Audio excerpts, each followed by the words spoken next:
She never touched anyone, until the dying millionaire made a request that marked her forever. Welcome to another moving story on our channel. Take the opportunity to subscribe and be moved by this and other stories to come. The gravel road leading to Langford Manor seemed to stretch endlessly under Surrey's grey sky. Lily Parker clutched the handles of her simple suitcase between her fingers, watching through the taxi window the centuries-old trees that lined the path. The driver, a middle-aged man who had tried to make conversation throughout the entire journey, finally gave up in the face of her polite but firm silence. "Here we are, miss," he said, stopping before wrought iron gates that opened to reveal an imposing limestone construction. Lily paid the fare and stepped out, carrying with her only what was necessary. 26 years of life had taught her that the less baggage, the better. Fewer things to lose, fewer bonds to break when it was time to leave. And she always left. The mansion rose before her like a sleeping giant. Tall, narrow windows seemed like closed eyes, and the ivy climbing the side walls gave the place an air of elegant abandonment. Even under the weak afternoon light, one could perceive that this had once been a home full of life. Now, however, only silence breathed. Mrs. Henderson, the housekeeper, received her at the main entrance. She was a woman in her early 50s, greying hair pulled back in an impeccable bun, and eyes that carried a mixture of fatigue and compassion. "Miss Parker, I presume," she said, extending her hand. "Welcome to Langford Manor. I hope you had a pleasant journey." "Yes, thank you," Lily replied, briefly shaking the offered hand before letting her own fall back to her side. Mrs. Henderson led her through corridors lined with oil paintings and antique furniture that spoke of generations of wealth and refinement. Their footsteps echoed on marble floors, the sound seeming to announce their presence to the empty rooms they passed. "Mr. Langford is in the library," Mrs. Henderson explained as they walked. "He spends most of his time there now. The doctor visits twice a week, and there's a nurse who comes daily for medications, but what he really needs is company. Someone who understands that he's still a person, not just a patient." Lily nodded, though she wasn't sure she understood completely. She had worked as a caregiver for elderly people before, but always with clear boundaries. Professional distance was her specialty. They stopped before heavy wooden doors. Mrs. Henderson knocked softly before opening them to reveal a room that took Lily's breath away. Floor-to-ceiling bookshelves filled 3 walls, while the 4th was dominated by a large window overlooking manicured gardens. In a leather armchair positioned to catch the natural light sat a man who couldn't have been more than 55, though illness had aged him beyond his years. Arthur Langford barely lifted his eyes from the book in his lap when they entered. His once broad shoulders were now thin beneath an expensive sweater, and his dark hair showed streaks of premature grey. But what struck Lily most were his eyes, intelligent, alert, but carrying a weariness that seemed to go far beyond physical illness. "Mr. Langford," Mrs. Henderson said gently, "this is Miss Parker, your new companion." Arthur looked up then, his gaze meeting Lily's for just a moment before returning to his book. "Another one," he murmured, though not unkindly. "How long do you intend to stay, Miss Parker?" The question caught Lily off guard. Most employers asked about her qualifications, her experience, her references. None had ever asked about her intentions to leave. "As long as you need me, sir," she replied simply. Something in her tone made him look up again, this time studying her face more carefully. He saw a young woman with light brown hair pulled back practically, wearing a simple grey dress that suggested modesty rather than poverty. But it was her eyes that held his attention. They were the eyes of someone who understood solitude. "We'll see," he said finally, closing his book. "Mrs. Henderson will show you to your room. Dinner is at 7, though I usually eat alone. You're welcome to join me if you wish, or take your meals in the kitchen with the staff. I don't particularly care either way." Lily nodded, recognizing the dismissal. As they left the library, She felt those intelligent eyes following her, and for the first time in years, she wondered what someone might see when they looked at her. Her room was small but comfortable, with a window overlooking the gardens and a view of the small chapel that sat at the edge of the property. As she unpacked her few belongings, Lily reflected on her new employer. There was something in Arthur Langford's manner that was different from the others she had cared for. Not the desperate clinging to life she often encountered, but rather a quiet resignation that somehow seemed more profound. That evening, she chose to eat with the staff in the warm kitchen, listening to their quiet conversations about household matters and the changes they had witnessed in their employer over the past months. She learned that Arthur had been diagnosed 6 months ago, that he had refused most treatments after the initial round proved ineffective, and that he had systematically dismissed most of his friends and social connections. "He just wants to be left alone," Mrs. Henderson had said sadly, "but I don't think being alone is what he really needs." As Lily settled into bed that first night, listening to the old house creak and settle around her, she wondered if she would be any different from the others who had come before her. After all, she had spent her entire life perfecting the art of being present without truly being there, of caring without becoming attached. It was a skill that had served her well. She had no way of knowing that this particular assignment would challenge everything she thought she knew about herself, about human connection, and about the profound impact of a single, genuine touch. The first week at Langford Manor passed in a routine that suited Lily perfectly. She rose early, prepared Mr. Langford's breakfast tray with the precision Mrs. Henderson had taught her. Earl Grey tea, 2 pieces of toast with marmalade, and fresh fruit arranged just so. She would knock softly on the library door, enter quietly, and place the tray on the small table beside his chair without a word. Arthur rarely acknowledged her presence during these morning visits. He would be reading, always reading, his long fingers turning pages, with the careful attention of someone who had all the time in the world and none at all.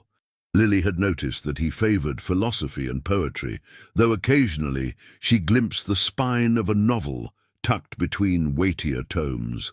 Unlike the other caregivers who had come before her, and Mrs. Henderson had quietly shared their stories during their evening conversations, Lily never attempted to engage Arthur in conversation about his health, the weather, or the outside world. She simply performed her duties with quiet efficiency and left him to his solitude. This approach seemed to puzzle him initially. On her 3rd day, as she collected his barely touched lunch tray, Arthur looked up from his book and studied her face as if trying to solve a particularly complex puzzle. "Don't you have anything to say, Miss Parker?" he asked, his voice carrying a hint of curiosity rather than irritation. "About what, sir?" Lily replied, pausing in her task but not quite meeting his eyes. "About my condition, my attitude, my chances of recovery, the usual litany of optimistic nonsense I've grown accustomed to hearing. I don't know enough about any of those things to have an opinion worth sharing," she said simply, then added, "Would you like me to adjust the temperature in here? The fire seems to be burning rather low." Arthur blinked, clearly taken aback by her practical response. "Yes," he said slowly. "Yes, that would be helpful." As Lily moved to tend the fireplace, she was acutely aware of his continued observation. She had learned long ago that silence could be more comfortable than forced conversation, but she sensed that for Arthur, her lack of prying questions was something entirely new. By the end of the week, a pattern had emerged. Arthur would watch her as she went about her tasks, dusting the endless shelves of books, organizing papers on his desk with meticulous care, refreshing the flowers in the crystal vase by the window. She moved through the library like a quiet shadow, respectful of both the space and its occupant. What Arthur couldn't know was that Lily found his presence oddly soothing. Unlike many of her previous employers who had demanded constant attention and conversation, Arthur simply existed in his own world, allowing her to exist in hers. There was something peaceful about sharing silence with someone who understood its value. On Friday afternoon, as autumn rain began to tap against the library windows, Arthur made his first real attempt at conversation. "The white roses in the garden," he said, as Lily arranged fresh flowers. "They were my mother's favorite." Lily paused, holding a stem of the very roses he mentioned. "They're beautiful," she said quietly. "She had excellent taste." "She did," Arthur agreed, and something in his voice made Lily glance at him more directly than she had before. His eyes had taken on a distant look, as if he were seeing something beyond the rain-streaked windows. "She planted them herself, you know. Got her hands dirty despite the gardener's protests. Said that anything worth having was worth doing yourself." Lily carefully placed the rose in the vase, considering his words. "She sounds like a wise woman." "She was," Arthur said softly. "She would have liked you, I think. You don't chatter." It was perhaps the strangest compliment Lily had ever received, but coming from Arthur Langford, it felt surprisingly meaningful. She found herself almost smiling as she finished arranging the flowers. That evening, as she walked through the manor's halls before retiring to her room, Lily noticed something she hadn't before. The portraits lining the corridors weren't just of stern ancestors and family patriarchs. Scattered among them were paintings of gardens, landscapes, and quiet domestic scenes. She paused before one particular painting, a watercolor of a woman reading in a garden, surrounded by white roses. "My mother painted that." Lily turned to find Arthur standing in the doorway of the library, leaning slightly against the frame. In the soft light of the hallway, he looked less like an invalid, and more like the successful man he had once been. "She was very talented," Lily said, meaning it. "She was many things," Arthur replied, moving to stand beside her, though careful to maintain a respectable distance. "Talented, kind, stubborn when she believed in something." He was quiet for a moment, then added, "She believed that the most important conversations often happen without words." Lily looked at the painting again, understanding something she hadn't before. The woman in the garden wasn't just reading. She was completely present in her moment, surrounded by beauty she had created with her own hands, content in her solitude, but not lonely. "I should let you rest," Arthur said, stepping back. "Thank you for being so unobtrusive, Miss Parker. It's been a long time since I felt comfortable with another person's presence." As he returned to the library, Lily remained in the hallway, looking at the painting with new eyes. For the first time since arriving at Langford Manor, she wondered what it might be like to be so completely at peace with oneself and one's surroundings. More surprisingly, she found herself hoping that somehow, in her quiet way, she might be providing Arthur with a small measure of that same peace. The thought both comforted and unsettled her, because Lily Parker had spent 26 years avoiding exactly this kind of connection. But as she climbed the stairs to her room, she realized that perhaps some connections couldn't be avoided. They simply existed, as natural and necessary as the breathing of the old house around her. By the third week, something had shifted in the atmosphere of Langford Manor. The change was subtle, like the gradual transition from summer to autumn that was painting the grounds in shades of gold and amber. Arthur began to speak more freely during Lily's visits, though their conversations remained gentle and unforced. It started with small observations. As Lily dusted the extensive collection of first-edition books, Arthur would occasionally comment on a particular volume. "That Keats belonged to my grandfather," he mentioned one morning as she carefully cleaned the leather binding. "He claimed it helped him through the war, though I never understood how poetry could do such a thing until recently."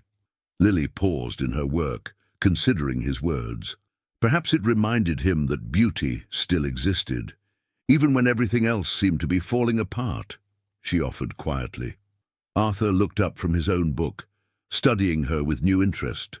"Yes," he said slowly, "I think that might be exactly right." These moments became more frequent.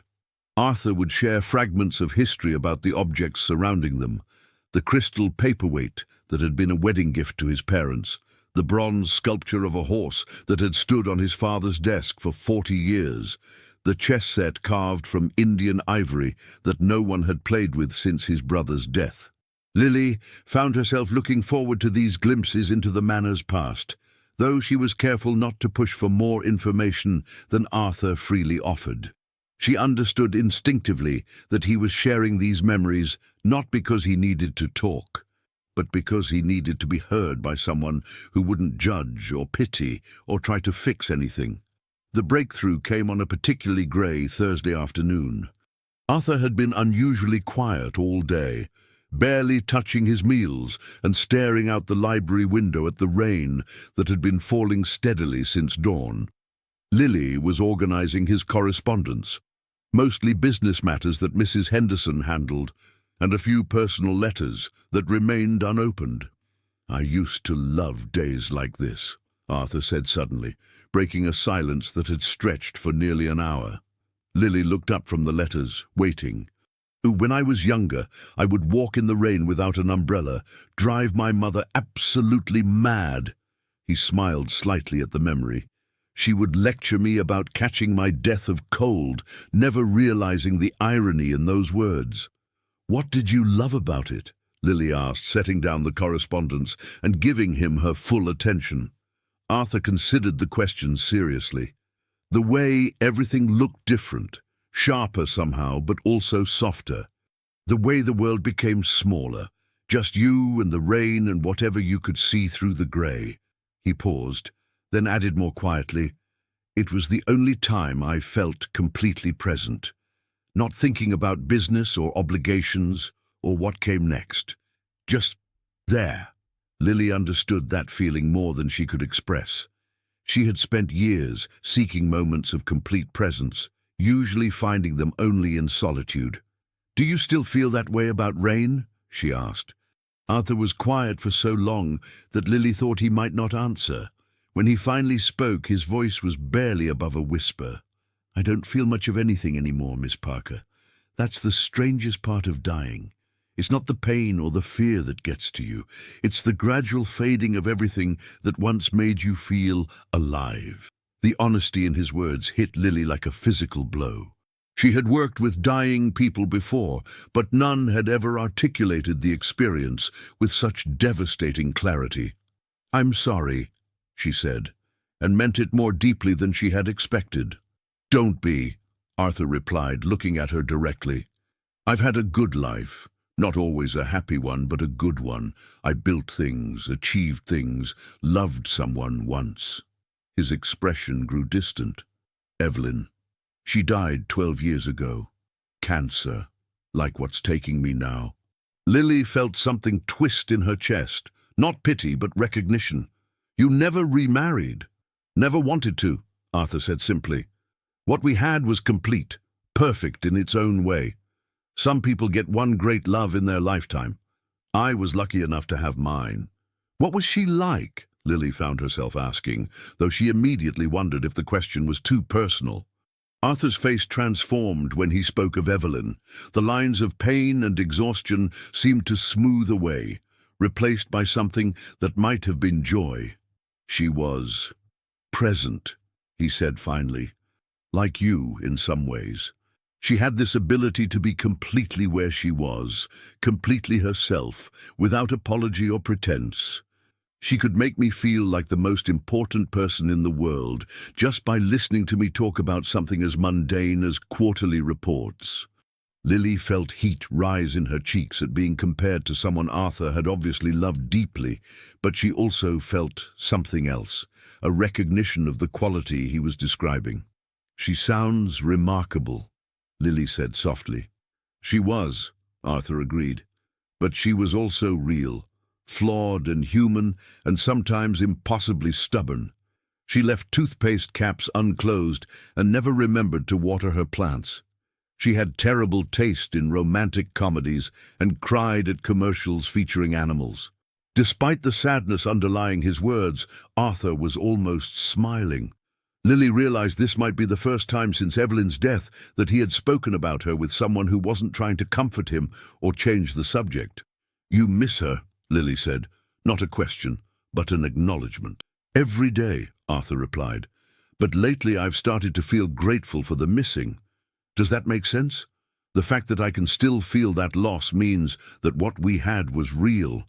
The love doesn't die just because the person does." Lily nodded slowly, though she wasn't sure she fully understood. She had never loved anyone the way Arthur had loved Evelyn. She had never allowed herself to become so vulnerable, so completely open to another person.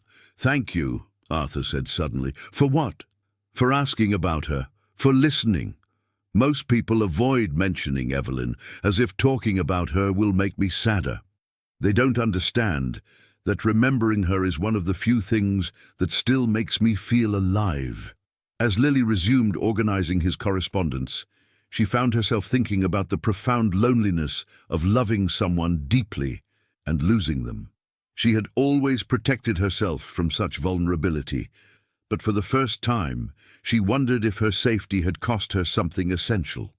Outside, the rain continued to fall, and Arthur returned to his reading. But something had changed between them. A wall had been lowered, a door opened just slightly. Neither of them spoke of it, but both felt the shift as subtle and significant as the changing of the seasons.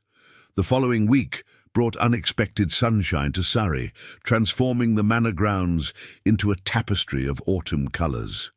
Lily had taken to opening the library windows during the morning hours, allowing fresh air to circulate through the room that had become Arthur's primary world. She noticed that he seemed more alert on these brighter days, though the improvement was measured in small increments. A longer conversation here, a few more bites of food there. It was while dusting the highest shelves on a particularly clear Tuesday that Lily discovered the photograph. It had been tucked between 2 volumes of Shakespeare, as if hidden rather than displayed. The image showed a younger Arthur with his arm around a woman with dark hair and laughing eyes, both of them standing in what appeared to be the manor's garden during summer bloom. "You found her," Arthur's voice came from below, startling Lily so much that she nearly dropped the photograph. "I'm sorry," she said quickly, climbing down from the stepladder. "I didn't mean to pry. It was just there and I—" "It's all right," Arthur interrupted gently, extending his hand for the photograph.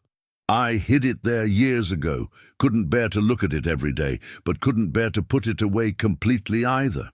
Lily handed over the photograph and watched as Arthur's expression grew soft, almost young again as he looked at the image. "This was taken the summer before she got sick," he said quietly. "She had started a new garden bed, insisted on doing it herself despite having 3 perfectly capable gardeners. She was covered in dirt and sweat, and I've never seen anyone more beautiful." "She was lovely," Lily said, meaning it. There was something radiant about the woman in the photograph, a vitality that seemed to shine even through the still image. "She would have laughed at you saying that," Arthur replied with a small smile. "Evelyn never thought of herself as beautiful. She used to say she was too tall, too loud, too everything. But she was wrong about that, just as she was wrong about so many things." He was quiet for a moment, then looked up at Lily with an expression she couldn't quite read. "What about you, Miss Parker? Have you ever been in love?" The question caught Lily completely off guard. She felt heat rise in her cheeks and instinctively took a step back, her hands clasping together in front of her. "No, sir. Not really. Not really." "That's an interesting answer. What does not really mean?" Lily struggled with how to explain a lifetime of careful emotional distance. "I've never allowed myself to get that close to anyone," she said finally. "It seemed unsafe." Arthur studied her with those intelligent eyes, and Lily had the uncomfortable feeling that he was seeing far more than she intended to reveal. "Unsafe how?" he asked gently. For a moment, Lily considered deflecting the question, returning to her work, maintaining the professional boundaries she had spent years perfecting. But something in Arthur's manner, perhaps the way he had shared his own vulnerability, made her want to be honest. "When I was 16, she began slowly, "my father left us. No warning, no explanation. He just disappeared one morning while my mother was at work. Left a note saying he needed to find himself, whatever that meant. Arthur listened without interruption, his attention complete and non-judgmental. My mother never recovered from it, Lily continued. She had loved him completely, trusted him absolutely. After he left, she couldn't function properly for months. I had to take care of everything, the house, the bills, getting her to eat and sleep. I watched love destroy her, turn her into someone I didn't recognize. And you decided that love was too dangerous, Arthur said softly. I decided that needing someone that much was too dangerous, Lily corrected. I've seen what happens when people make themselves that vulnerable. I've seen how completely it can break them. Arthur was quiet for a long moment, turning the photograph over in his hands. You know, he said finally, after Evelyn died, I thought the same thing. I swore I would never put myself through that kind of pain again. I built walls, kept people at a distance, convinced myself that emotional safety was worth more than connection. But you don't regret loving her, Lily observed. No, Arthur said without hesitation. I regret the years I wasted being afraid to love again. I regret letting fear make my choices for me, but loving Evelyn, that was the best thing I ever did, even though losing her nearly killed me. Lily found herself looking out the window, trying to process his words. How do you reconcile those things? How do you think it was worth it when it caused you so much pain? Arthur followed her gaze to the garden where Evelyn had once worked with her hands in the soil. Because the alternative is this, he said quietly. The alternative is spending your life so afraid of being hurt that you never really live at all. And I'm starting to realize, Miss Parker, that a life without vulnerability, without the risk of being completely known by another person, that's not really living, that's just existing. His words hit Lily like a physical blow because they articulated something she had been trying not to acknowledge about her own life. She had been existing, hadn't she? Moving from job to job, place to place, never staying long enough to form real connections, never allowing anyone close enough to truly see her. But what if the other person leaves, she asked, hearing the vulnerability in her own voice. What if they decide you're not worth staying for? Arthur looked at her with such kindness that Lily felt tears threaten for the first time in years. Then at least you'll know you were brave enough to try, he said gently. At least you'll know that you didn't let fear make you smaller than you were meant to be. That evening, Lily sat in her room holding the small mirror from her dresser, looking at her own reflection as if seeing it for the first time. She saw a woman who was still young, still capable of so much, but who had been living as if life was something to be endured rather than embraced. For the first time, she wondered what it might be like to let someone see all of her. Not just the careful, professional version she presented to the world, but the frightened girl who still lived inside her, the woman who dreamed sometimes of gardens and rain and being completely known by another human being. The thought terrified her. But as she prepared for bed, Lily found herself thinking that perhaps terror was not always something to be avoided. Perhaps sometimes it was something to be walked through on the way to something better. The storm arrived on a Wednesday night in early November, bringing with it the kind of wind that made the old manor house creak and settle like a living thing. Lily had been reading in her room when the power went out, plunging the entire estate into darkness. She made her way downstairs by the light of her phone, gathering candles and oil lamps from Mrs. Henderson's emergency supplies. The library felt different in the flickering candlelight, larger somehow, full of dancing shadows that made familiar objects seem mysterious and strange. Arthur was still in his usual chair, though he had set aside his book and was staring into the fire that still blazed in the hearth. "I brought extra candles," Lily said softly, not wanting to startle him. "Mrs. Henderson says the power could be out for hours." "Thank you," Arthur replied, but his voice sounded different, strained, as if he were holding back something that wanted to break free.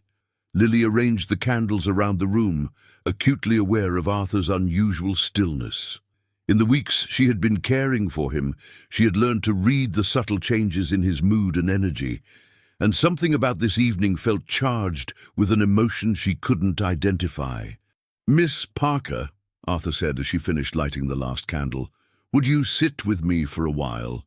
I don't particularly want to be alone tonight." It was the first time he had directly asked for her company, and Lily felt something flutter in her chest. Not quite anxiety, but close to it. She settled into the chair across from him, folding her hands in her lap in the way she had been taught as a child. For a long time they sat in comfortable silence, listening to the storm rage outside and the comforting crackle of the fire. Arthur seemed lost in thought, his gaze fixed on the flames with an intensity that made Lily wonder what he was seeing there. "I received some news today," he said finally, his voice so quiet that Lily had to lean forward to hear him over the wind. "From Dr. Morrison." Lily felt her stomach clench, though she kept her expression neutral. "Bad news?" Arthur laughed, but there was no humor in the sound. "Is there any other kind at this point? He's revised his timeline. Weeks, not months." The words hung in the air between them like a physical presence. Lily had known this moment would come, had known from the beginning that Arthur was dying, but somehow the concrete reality of it still came as a shock. "I'm sorry," she said, because it was the only thing she could think to say, even though the words felt inadequate.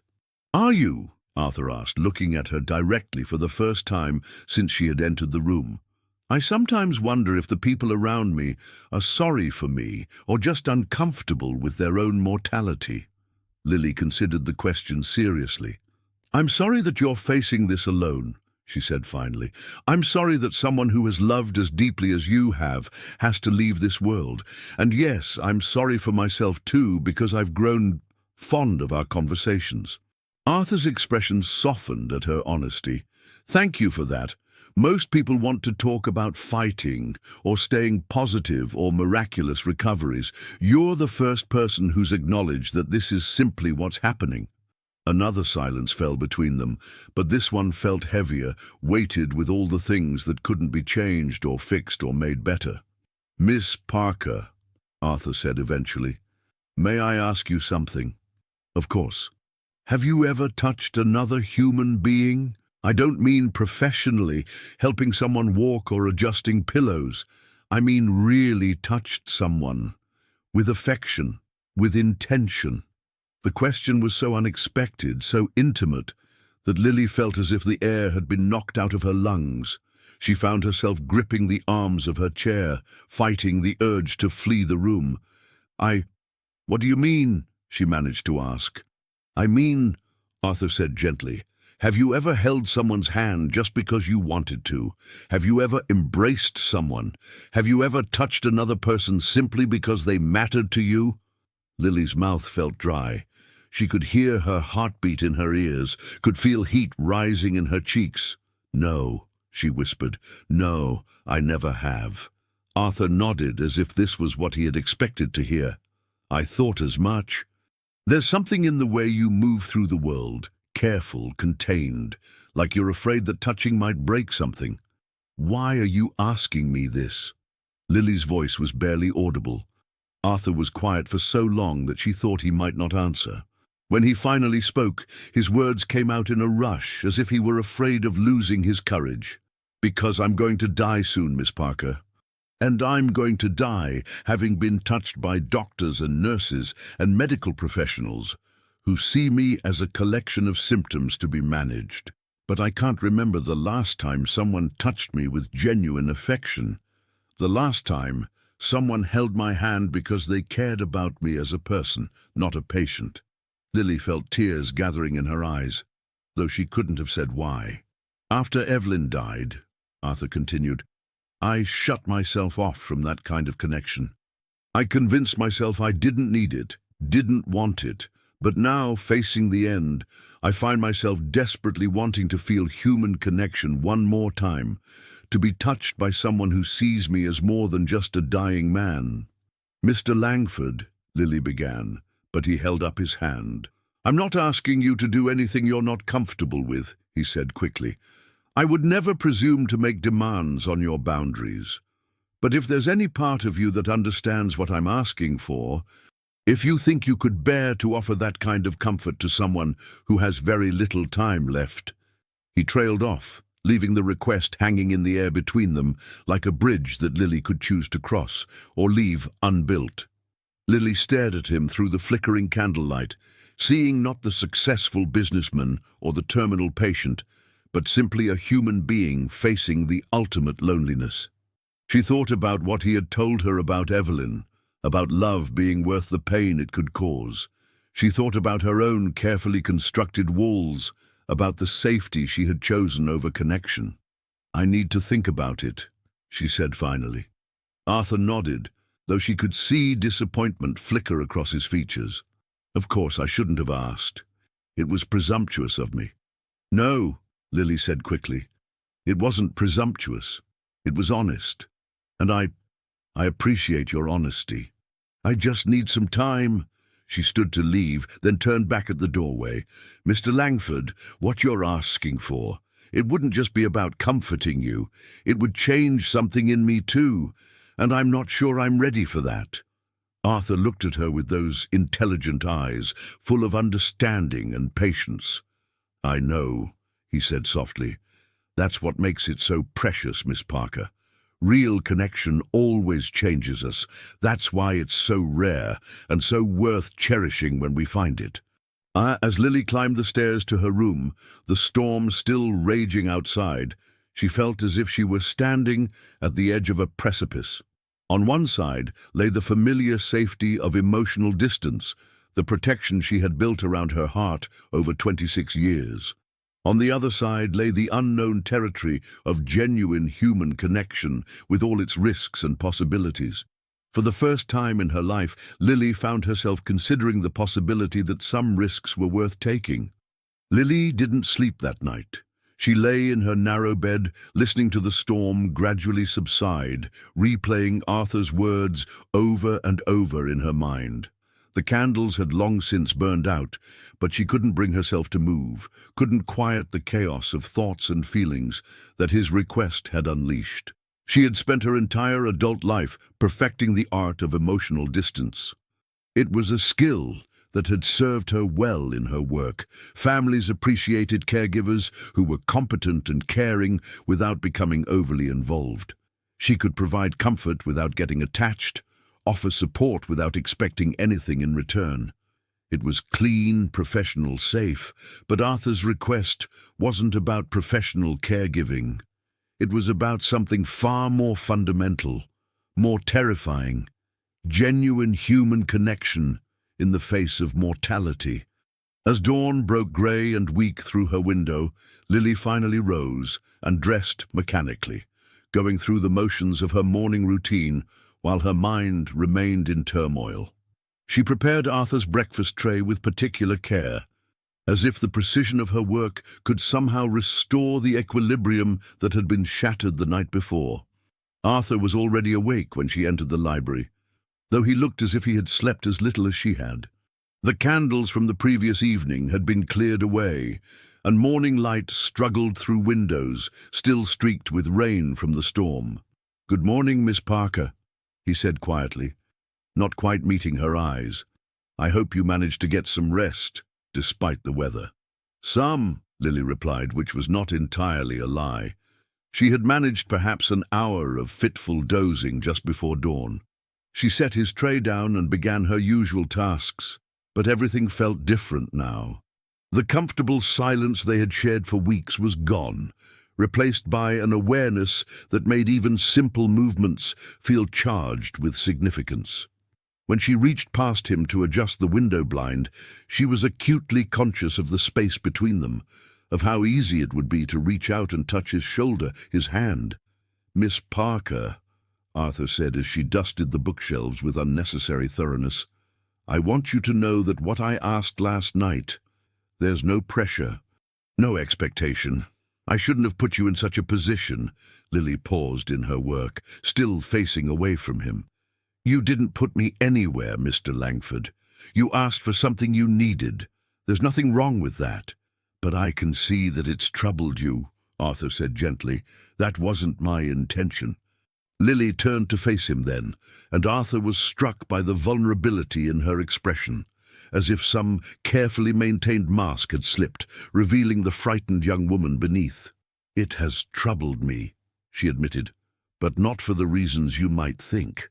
Arthur waited, giving her the space to continue or retreat as she chose.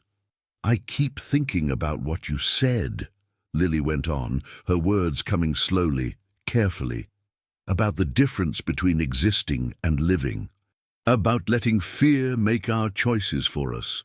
She moved to the window, looking out at the storm-battered gardens, where Evelyn's roses still bloomed despite the harsh weather.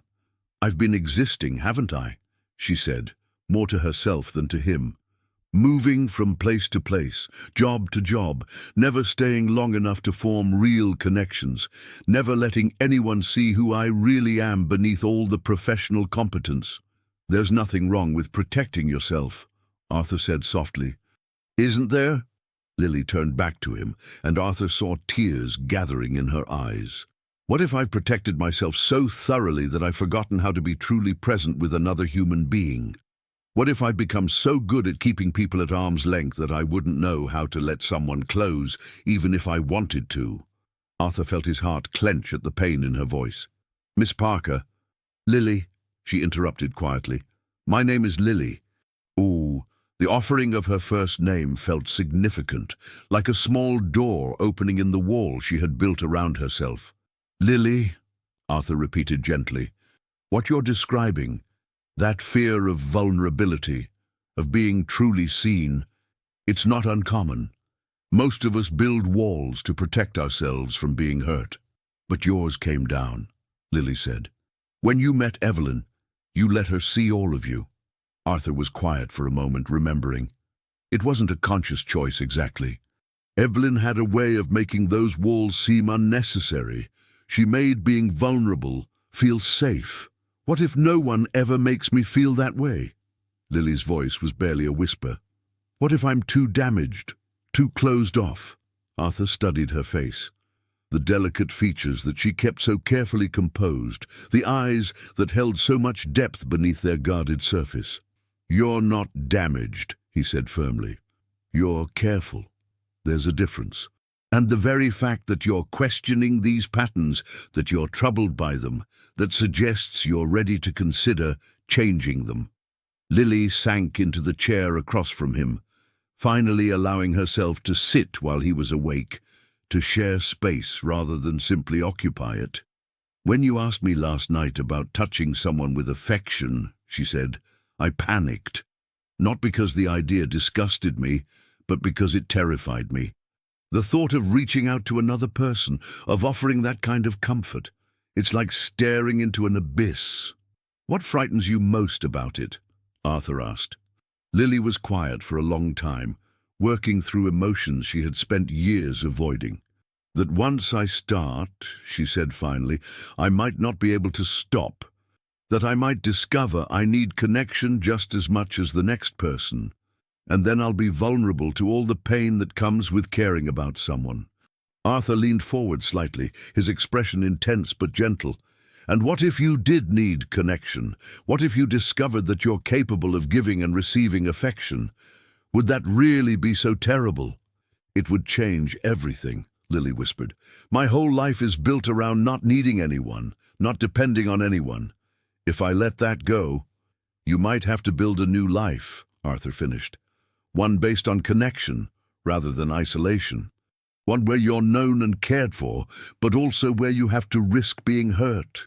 Lily nodded, tears finally spilling over. I don't know if I'm brave enough for that. Arthur was quiet for several minutes, watching her cry with the patience of someone who understood that some emotions needed to be fully felt before they could be resolved. You know, he said eventually, I used to think that bravery meant not being afraid. But I've learned that real courage is being terrified and choosing to act anyway. It's acknowledging that something might hurt you and deciding that the potential for joy is worth the risk of pain. Lily wiped her eyes with the back of her hand. a gesture so unselfconscious that Arthur felt his heart ache for her. "What if I try and I can't do it?" she asked. "What if I freeze up or pull away? What if I disappoint you?" "Then you try," Arthur said simply. "And if it doesn't work, we'll know you tried. There's honor in the attempt, Lily. There's courage in the willingness to reach beyond your comfort zone, even if you don't succeed the first time." Lily looked at him through her tears. This man who was facing death with such grace, who was asking not for pity or false comfort, but for genuine human connection in his final weeks. "You're not just asking me to comfort you," she said, understanding suddenly. "You're asking me to discover whether I'm capable of real intimacy, whether I can offer myself, not just my professional services." "Perhaps," Arthur said, "but more than that, I'm asking whether you want to find out. Because, Lily, what I see when I look at you is not a damaged woman or a closed-off caregiver. I see someone who has been waiting her whole life for permission to be fully human. Someone who has the capacity for deep tenderness, but has never felt safe enough to offer it." His words hit her like a physical blow, so accurate they took her breath away. "I need more time," she said finally. "Of course," Arthur replied. "Take all the time you need. But while you're thinking, consider this. I'm not asking you to change your entire life overnight. I'm simply asking for one moment of genuine human connection between two people who have found themselves caring about each other, despite their best efforts to remain distant." But as Lily left the library that morning, she felt as if she were carrying Arthur's words, like seeds planted in previously barren soil. The thought of touching another human being with affection still terrified her, but for the first time, she found herself wondering what might grow from such a gesture, not just for Arthur but for herself. That afternoon, she walked through the manor's grounds, past Evelyn's rose garden and the small chapel, thinking about courage and connection and the possibility that some risks were not just worth taking, but necessary for a life worth living. The decision came to Lily not as a sudden revelation, but as a gradual settling, like sediment finding its place at the bottom of still water. She woke on Friday morning with a sense of quiet determination that surprised her with its steadiness. The internal storm that had raged for 2 days had finally calmed, leaving behind a clarity she hadn't expected.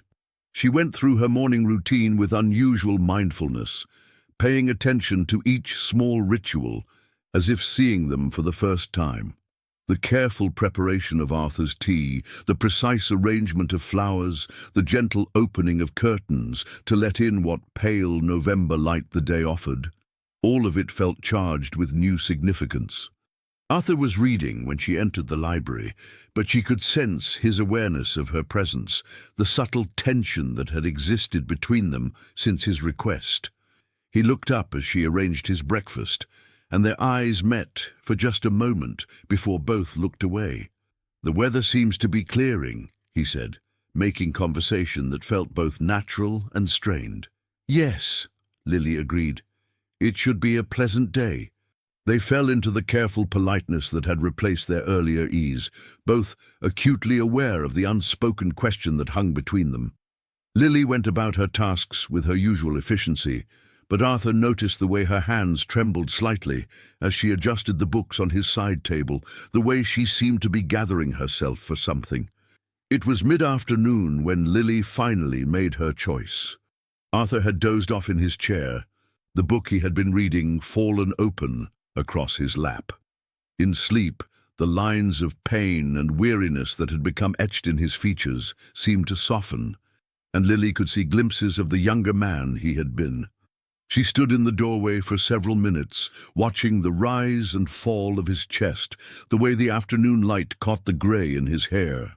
He looked fragile in a way that his waking dignity never allowed, and something in that vulnerability gave her the courage she needed.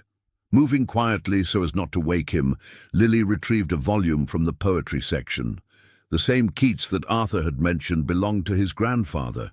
She settled into the chair beside his, close enough that she could have reached out and touched his hand if she chose to. She didn't choose to. Not yet.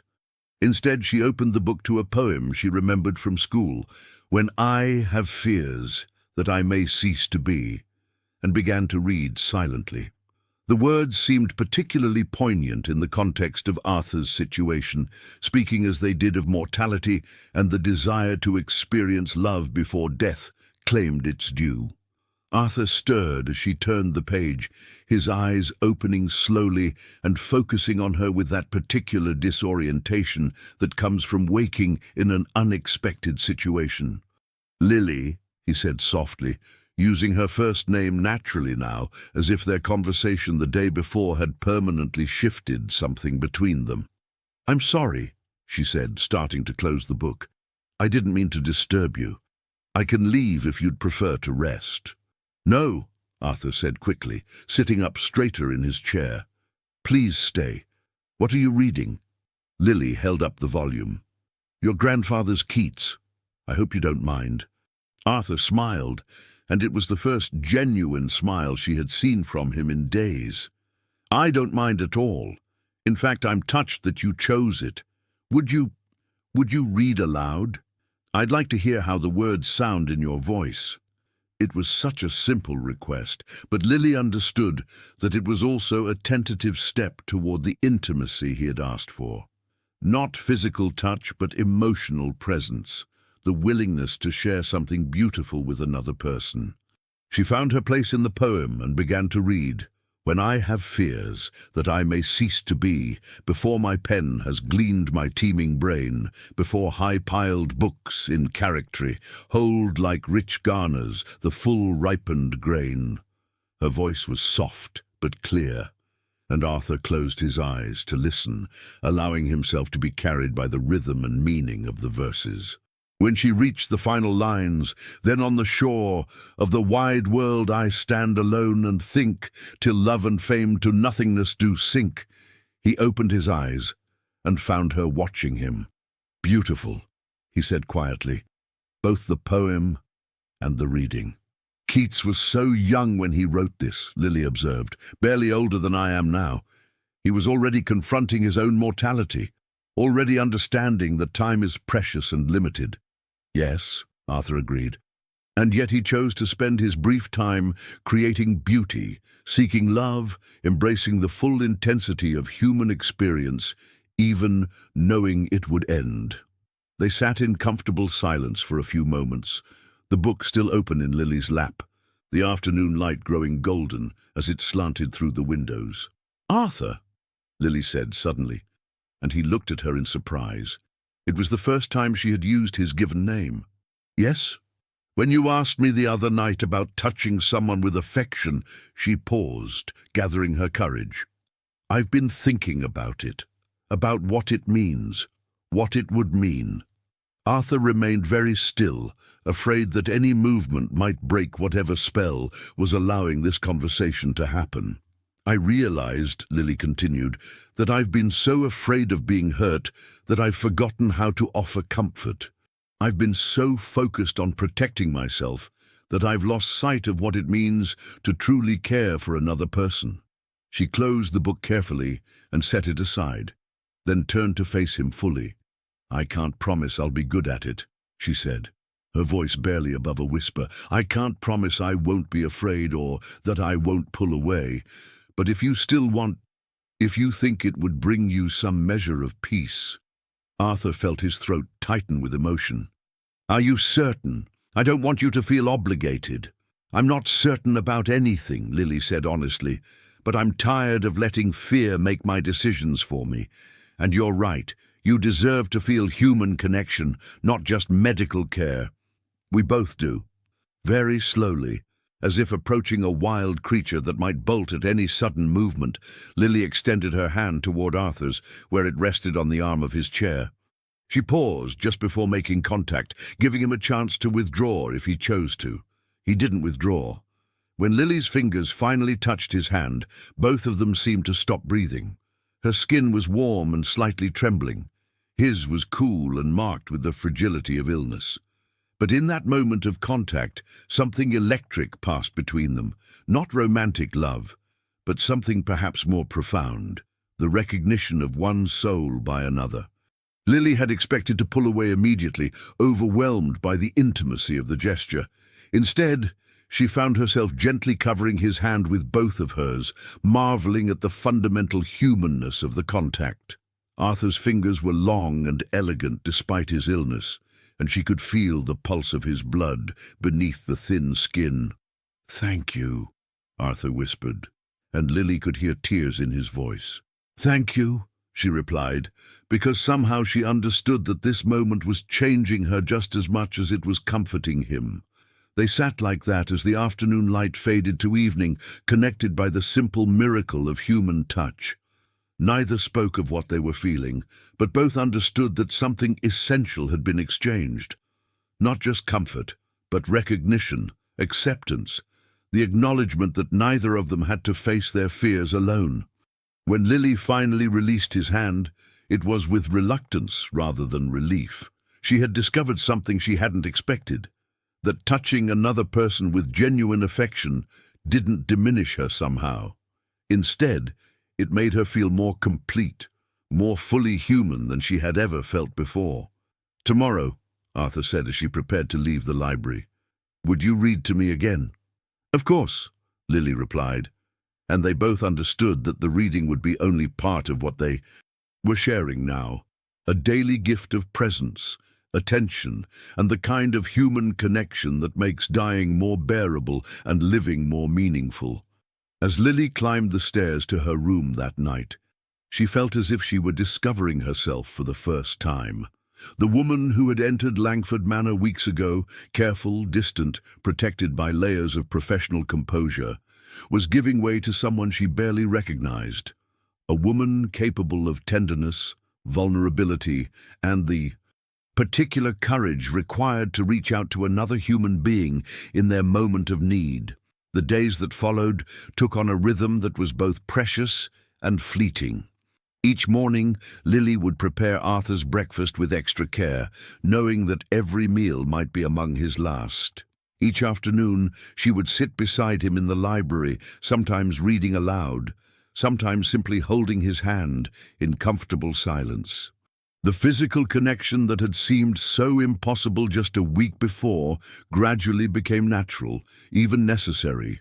Arthur would reach for her hand when a wave of pain washed over him, and Lily found herself offering touch instinctively, a gentle pressure on his shoulder when he struggled to find words, fingers smoothing back his hair when exhaustion overtook him. It wasn't romantic love that grew between them, but something perhaps more profound, a deep recognition of shared humanity in the face of mortality. Arthur was dying, but in Lily's presence, he felt more alive than he had in months. And Lily, who had spent 26 years avoiding meaningful connection, discovered that caring for someone completely was not the trap she had imagined, but a kind of freedom. Dr. Morrison's visits became more frequent, his expression growing increasingly grave. Arthur's appetite diminished further, and there were days when he lacked the energy to leave his chair. But his mind remained sharp, and his capacity for gratitude seemed to expand even as his physical strength waned. "You know," he said one grey December afternoon as Lily read from Wordsworth, "I used to think that dying alone would be the worst possible fate, but I've learned something these past weeks." Lily looked up from the book, giving him her full attention. "I've learned that it's not about being surrounded by crowds of people when you die," Arthur continued. "It's about being truly seen and accepted by even one person. It's about knowing that your life mattered to someone, that you were worthy of love and care." "Your life has mattered," Lily said softly, "not just to Evelyn, but to Mrs. Henderson, to all the people whose lives you've touched through your business, your philanthropy. To me," Arthur smiled, though the effort seemed to cost him. "To you most of all, I think, because you chose to see me, Lily. You chose to overcome your own fears to offer comfort to a dying stranger. That kind of courage, it's rare." You taught me that courage, Lily replied. You showed me that some risks are worth taking, that connection doesn't have to mean losing yourself.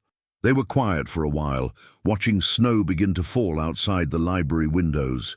Arthur's breathing had become more labored in recent days, and Lily could see the effort it took for him to remain present, to fight against the pull of the morphine and the natural desire to drift away from pain. "Lily," he said suddenly, "I want you to know that these weeks with you have been a gift. Not just because you've made dying easier, but because you've reminded me what it means to be fully human, to give and receive care without reservation." Lily felt tears begin to gather, though she tried to hold them back.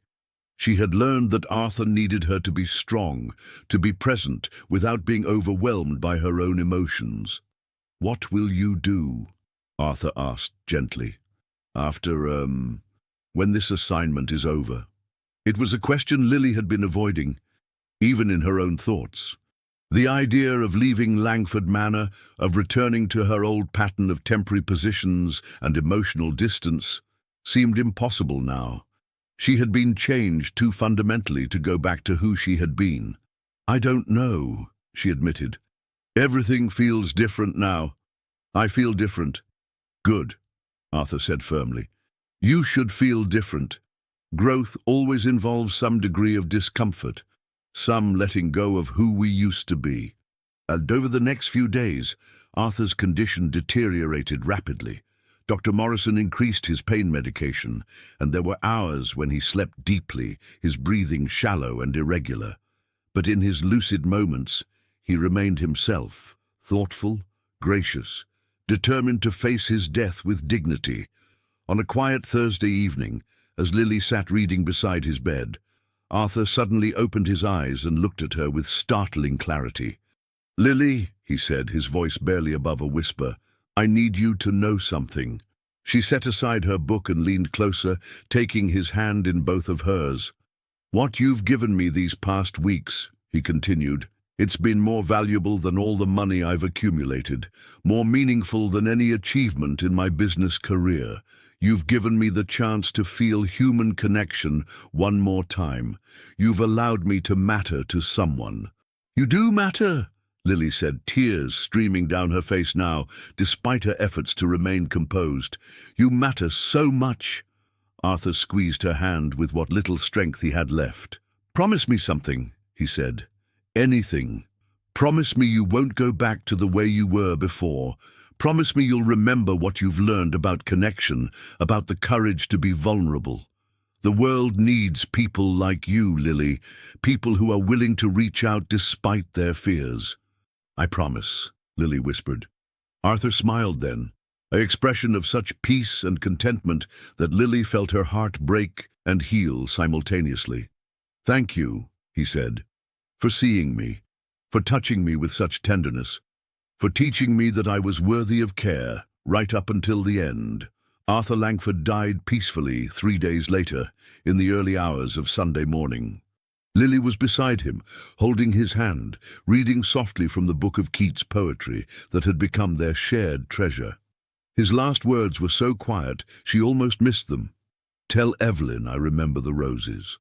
At the funeral, held in the small chapel on the manor grounds, Lily was surprised by how many people came to pay their respects. Business associates, employees, members of charities Arthur had supported, all testified to his generosity, his integrity, his quiet kindness. But Lily knew that she had known a different Arthur than any of them, not the successful businessman or the generous philanthropist, but simply a man facing death who had asked for human connection and received it. After the service, Mrs. Henderson approached Lily with an envelope. "He asked me to give this to you," she said gently. "He wrote it last week, when he was still having good days." Lily opened the envelope with trembling fingers and found a letter written in Arthur's careful handwriting. "My dear Lily, if you are reading this, then our time together has come to an end, and I have moved on to whatever comes next. I want you to know that these past weeks have been among the most meaningful of my life. When I asked you to touch me with affection, I had no idea that I was asking you to discover your own capacity for love. Watching you overcome your fears, seeing you choose vulnerability over safety, it has been a privilege and an inspiration. You came to Langford Manor as a caregiver, but you became something far more precious, a true companion. You saw me not as a dying man to be pitied, but as a human being worthy of genuine connection. In doing so, you gave me the greatest gift possible. You allowed me to feel fully alive right up until the moment I ceased to be. I hope you will remember what you have learned about yourself in these weeks. You are capable of deep tenderness, profound courage, and transformative love. Don't let fear convince you otherwise. The world needs people like you, Lily. People who are willing to reach across the spaces that separate us and offer authentic human connection. Please don't waste the gift you have discovered in yourself. With deepest gratitude and affection, Arthur Langford. P.S. I have made arrangements for you to receive a small inheritance, not because you need payment for what you gave me, but because I want you to have the freedom to choose your next steps without financial pressure. Use it to build a life that honors the woman you have become. Lily read the letter 3 times before the words fully sank in. Arthur had seen something in her that she was only beginning to see in herself. The capacity for deep connection, for transformative love, for the kind of courage that reaches out despite fear. As she packed her belongings to leave Langford Manor, Lily found herself changed in ways she was still discovering. The careful, distant woman who had arrived in autumn was giving way to someone braver, more open, more willing to risk the pain that comes with genuine human connection. She didn't know yet what her future would hold, but she knew it would be different from her past. She had learned to touch and be touched, to care deeply and accept care in return. She had discovered that vulnerability was not weakness, but strength, that opening oneself to another person was not dangerous, but necessary. Arthur Langford had asked her for one simple gesture of human connection, and in giving it, Lily had found herself. The touch that had frightened her so much had become the beginning of her true life, a life built not on emotional safety, but on the willingness to love and be loved, whatever the cost. 6 months later, the cottage in the Cotswolds was small but bright, with windows that caught the morning sun, and a garden that was just beginning to show signs of Lily's careful attention. She had found it 3 months after leaving Langford Manor, drawn by the way light filled its rooms and the potential she saw in its neglected flower beds. The inheritance Arthur had left her was modest but sufficient. Enough to give her time to decide what kind of life she wanted to build, enough to choose her next steps based on desire rather than necessity. She had used part of it to lease the cottage, and the rest she was saving for something she hadn't quite defined yet, a dream that was still taking shape. This morning, as she knelt in the garden planting the white roses she had ordered specially, Lily thought about the journey that had brought her here. The transformation hadn't been easy or instantaneous. There had been days when the old fears returned, when the impulse to retreat into familiar isolation felt overwhelming. But each time, she remembered Arthur's words about courage being the choice to act despite terror, and she forced herself to remain open to the possibilities around her. She had started volunteering at a local hospice, offering the same kind of presence and genuine connection she had given Arthur. The work was emotionally demanding, but deeply fulfilling. She was learning that her capacity for compassion was not limited, that each person she cared for taught her something new about the varieties of human courage and grace. More surprisingly, she had begun to form friendships, tentative at first, but growing deeper with time. Sarah, the hospice coordinator, had become a confidant. Mrs. Whitfield, her elderly neighbor, had become something like the grandmother Lily had never known. These relationships required constant acts of small courage, the willingness to be seen, to share struggles and joys, to risk disappointment and receive unexpected grace. As she worked in the garden, Lily heard a car pull up in her narrow driveway. She looked up to see Dr. Morrison climbing out of his sedan, carrying a small bag and wearing the slightly uncertain expression of someone making an unexpected social call.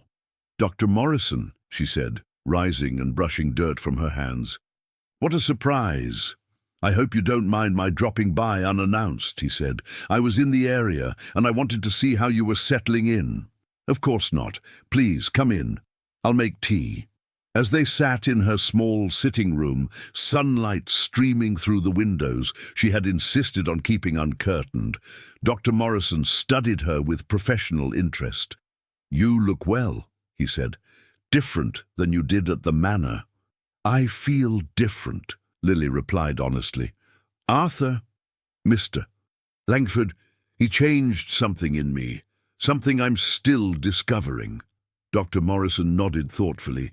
"He was an extraordinary man. In all my years of practice, I've rarely seen someone face terminal illness with such grace and dignity." "He taught me about courage," Lily said, "about the importance of human connection, even when it's risky."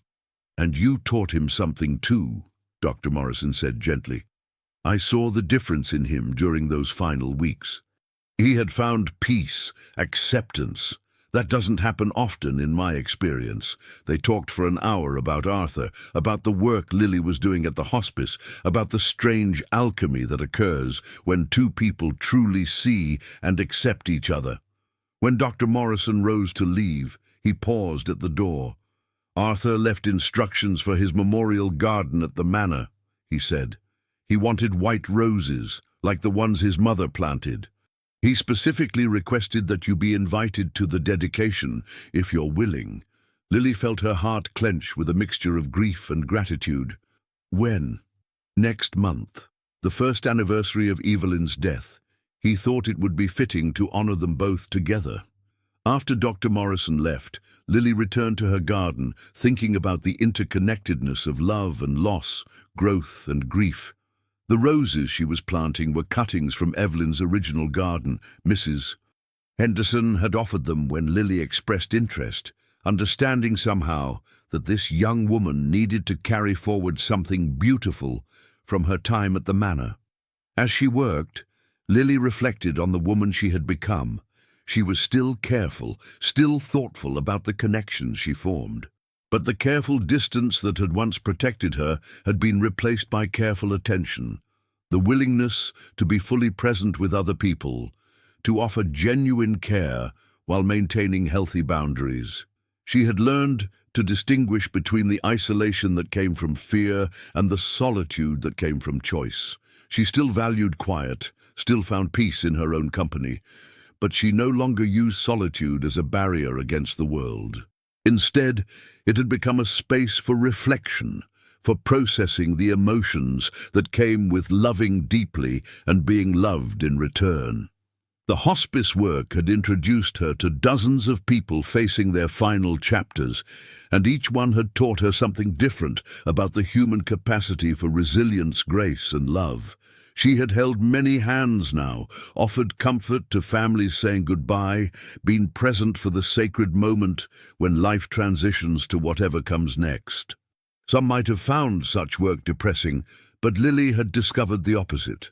Being present for people's final moments had taught her about the preciousness of every ordinary day, the importance of saying what needed to be said, the profound gift of witnessing another person's complete humanity. As the sun began to set, painting her small garden in shades of gold and amber, Lily stood back to admire her work. The white roses were small now, just beginning to establish their roots, but she could envision how they would look in years to come, full and fragrant, creating beauty that would outlast her own time in this place. She thought about Arthur and Evelyn, about love that transcends death, about the courage required to open one's heart completely, despite knowing that loss is inevitable. She thought about the memorial garden being created in their honor, about the way love creates ripples that extend far beyond a single lifetime. That evening, as she sat by her window reading, another volume of Keats, purchased with her own money and marked with her own thoughts in the margins, Lily allowed herself to imagine what the future might hold. She was 27 now, still young enough for many adventures, many connections, many opportunities to practice the courage Arthur had helped her discover. She might travel, might find work that took her to new places and introduced her to new kinds of need. She might fall in love, might build a family, might create a legacy of her own, or she might remain here, tending her garden and caring for those who needed her, finding fulfillment in the quiet satisfaction of a life well lived. What mattered was not the specific shape her future would take, but the knowledge that she would face it with an open heart. She had learned to touch and be touched, to love and accept love, to risk the pain that comes with genuine human connection. The first white rose in her garden wouldn't bloom until next spring, but Lily was content to wait. She had learned that the best things, love, growth, the courage to be fully human, required patience, tending and faith in the eventual flowering of seeds planted in hope. As night fell over the Cotswolds, Lily closed her book and prepared for bed, grateful for the journey that had brought her here, ready for whatever tomorrow might bring. She had kept her promise to Arthur. She had not gone back to the way she was before. Instead, she had become someone entirely new, someone brave enough to reach out, strong enough to care deeply, and wise enough to know that love in all its forms was always worth the risk. In her dreams that night, she walked through a garden filled with white roses, their fragrance carrying on a gentle breeze that seemed to whisper, "Thank you for learning to touch. Thank you for choosing love. Thank you for becoming who you were meant to be. Thank you for joining me on Lily and Arthur's incredible journey of human connection and courage. This story reminds us that sometimes the most profound transformations happen when we choose vulnerability over safety, when we reach out despite our fears. Lily's evolution from a woman who had never touched anyone with affection to someone who discovers the healing power of genuine human connection is a testament to the courage that lives within all of us. Arthur's final request wasn't just about comfort, it was about dignity, humanity, and the recognition that we all deserve to be truly seen and cared for. If this story touched your heart the way it touched mine, please give it a thumbs up and share it with someone who might need to hear this message about the transformative power of love and connection. Your support helps me continue bringing these meaningful stories to life. Don't forget to subscribe to the channel if you enjoy content that explores the deeper aspects of human relationships and personal growth. I'm curious to connect with our global community. Please let me know in the comments, what country are you watching from? I love seeing how these universal themes of love, loss, and courage resonate with people from all corners of the world.